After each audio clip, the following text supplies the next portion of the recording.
So moving on to Baltic and Eastern Europe. We've done a few videos since our last catch up. Mm-hmm. And Lithuania is the happiest country in the world. Top 20. Top 20. Top 20. Yeah, I think Finland still has that honour. But still in the top 20, which is amazing. And all the other Baltic countries are also performing very well. Yes, the real story kind of gets buried by that headline. The real story is that the Baltic countries have shot up through the rankings. And the reason that's unique is that not many countries do. If you have a look at the rankings over previous years, they seem to be in roughly the similar order. One might go up or down, one or two places, but it kind of indicates that there hasn't been a dramatic shift in that society relative to others. There has to be something special going on in the Baltic countries for that to happen. And I have my theories as to what that is. First of all, people are beginning to understand more and more, including within the Baltic, that Lithuania, Latvia, Estonia has everything that people actually want in Europe, but none of the drawbacks. It has the history, the culture, the wonderful landscapes, the incredible food, the music, the architecture, Their language, spirituality, all of these things that people dream of when they dream of Europe, without all the massive drawbacks such as pollution, tourist traps, various new kind of social problems of different types of crime and changing demographics. This is something that has been preserved for future generations. Yes, they have real problems. One is the aging population, the fact that their young people are emigrating, but they don't have big social disharmony from different groups. Within the countries themselves, the large sort of Russian minorities notwithstanding, they are largely harmonious societies with similar culture and values and beliefs across the community. And I would argue the reason Finland is number one is because it has maintained its social democratic values as well as cultural identity in an environment of significant change. Yeah, so what role does cultural identity have, impact does it have on happiness? Does it have a huge impact? I'll assume so. If you're not proud to be Lithuanian or Latvian, then you'd be very unhappy. But if you're proud then of your country and who you are, of course your happiness would. I think, let's use a different word. It's the happiness index. But if you were to use the word confidence, that is a good proxy. So for example, Lithuania, Latvia, Estonia has been on the absolute forefront of supporting Ukraine. Louder and stronger and more compellingly than anyone else. But it's not just their material support and their moral support. It's the way in which they articulate why this is important. They justify it from the perspective of clear moral clarity. Universal values, human rights, rule of law, sovereignty of nationhood and individual, identity of culture, and freedom of every nation to determine its own path. And they have this absolute sense of dedication and purpose to this that's truly inspiring to the rest of the world, much of the rest of the world which has been losing that sense of confidence. And I look at Britain, look at the United States, Australia, much of the Anglo world, where they're racked with culture wars, left and right are at each other, so they're losing their sense of social cohesion. They're dealing with massive changes to their society, and they used to be the harbingers, the forefront kind of ambassadors, the forefront ambassadors of these ideologies, particularly during the Cold War when Eastern Europe was occupied by the Soviet Union. It was left to the Western powers to articulate how democracy and freedom and liberty were important. And this kind of brings us back to the El Salvador thing, where there is a trade-off. Okay, like if you have a huge amount of liberty, then you are risking security.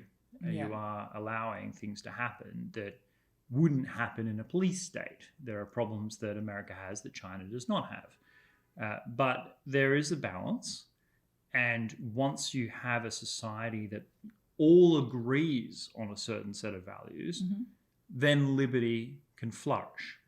And if we compare that with El Salvador, it's a great example where if you had the same principles of media freedom, social freedom in El Salvador that you have in Estonia, well, you're going to have gangs running rampant all over the place and violence and death and mayhem.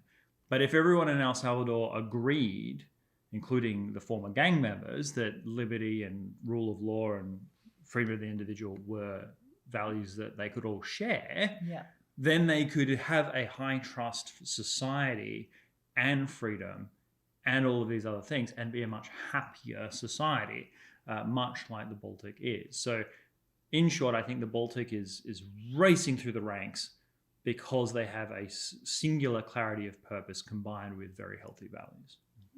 No, that's interesting. And I think that's kind of what our comments have alluded to.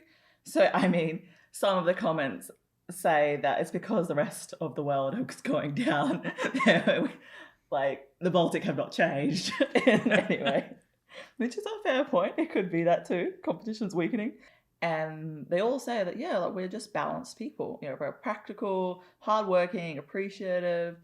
Of course, there is some cynicism that the rest of the world is just declining, therefore they're rising up the ranks.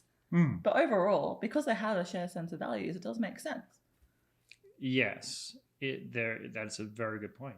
And also, one thing that isn't mentioned as much is how these countries are recovering from the occupation. Countries that have never really had it terribly good. They had the Soviet occupation, Germany, then under the Russian Empire, and like this is a real struggle for maintaining their identity and culture. And yet, at present, they're independent. They have their language, and because they're all kind of having to deal with their national consciousness, this war in Ukraine has made them all come together and realize what they all share. That has become more conscious in their minds.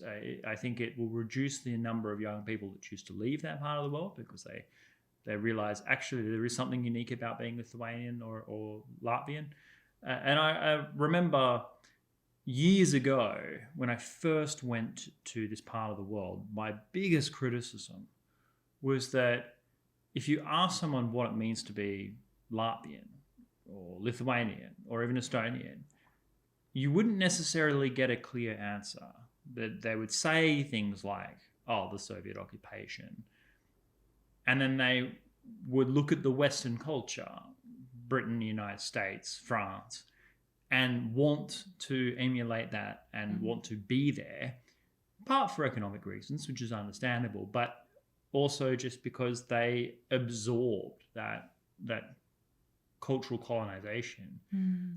Whereas now they look at their own traditions and culture and identity and realize how rich and important and how it's made them who they are. They have a stronger connection to what has made them the people that they are. And that makes them more centered and more content. And also, the recovery from the scars of the occupation as they rediscover who they truly are and have a sense of confidence in the world, then they will naturally be happier people. I think that sort of shared national awakening has connected them to other people in a way that they previously weren't. And also, they're notoriously, the Baltic peoples are, and the stereotype is getting weaker, is notoriously, introvert is not even the right word, like isolationist, like very reserved. And then you take a while to warm up to people and to get to know them. And then once you do, you're very strong friends. But they're not gregarious the way Australians are. Yeah.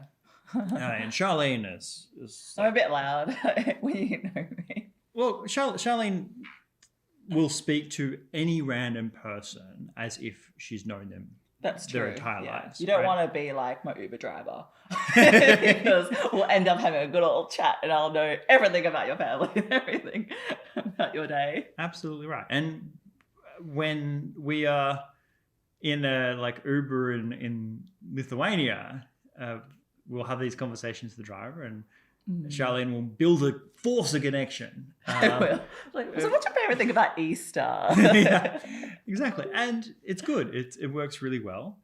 And the Baltic peoples are not known for that, but I think their sense of, connecting to one another is getting better over time. And I think that's one of the reasons. So yeah, you could say, oh, the rest of the world's just getting worse. I mean, there might be some truth to that, but I think the whole world is discovering what's great about the Baltic, including the Baltic people. And that's the biggest explanation for that. So that's why I think it's significant. The story that got buried was how much all of the Baltic countries have raced through the ranks and how rare that is. Because you can look at people go through various charts and things go up and down all the time. There are all kinds of lists that aren't that significant, and you go up 50 places or down 25 and you just don't think about it. But to move it all, let alone as much as these countries have, is a significant story.